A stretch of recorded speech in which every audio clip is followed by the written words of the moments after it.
ለምሳሌ አንድ ክስተት ተከስቷል እዚህ ቦታ ላይ عثمان بن أبي العاص رضي الله عنه من إلال أنه أتى النبي صلى الله عليه وسلم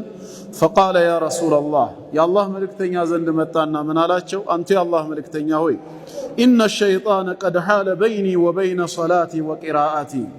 شيطان متانا بنينا بصلاتي عندهم بقراءتي محل غاردبኝ መጋረጃ ሆነ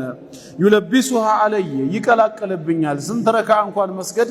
እንዳልቻልኩ እስክጠራጠር ድረስ ስንት እንደሰገድኩኝ እስክጠራጠር ድረስ ምንድነው መፍትሄው ሲላቸው فقال رسول الله صلى الله عليه وسلم ذاك شيطان يقال له خنزب أو خنزب ይሄ خنزب ተብሎ የሚጠራው ሸይጣን ነው በሰላት ላይ እንደሚወሰውስ አሉት فإذا أحسسته ታዲያ ስሜቱ የተሰማህ ጊዜ አንተን ከሰላት ሊያስወጣ ቀልብህን ሊሰርቅህ የሞከረ ጊዜ ስሜቱ ከተሰማ فتعوذ بالله منه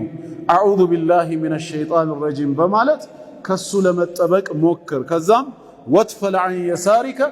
ثلاثا ودقراه سوستي تفعلت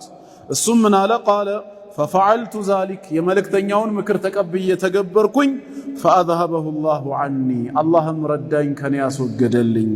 رواه مسلم ኢማሙ ሙስሊም በሰሂሃቸው የዘገቡት ነው ስለዚህ እኛም ይሄ ውስወሳ በሚገጥመን ጊዜ ተዓውዝን መጠቀም እንችላለን አዑዙ ቢላሂ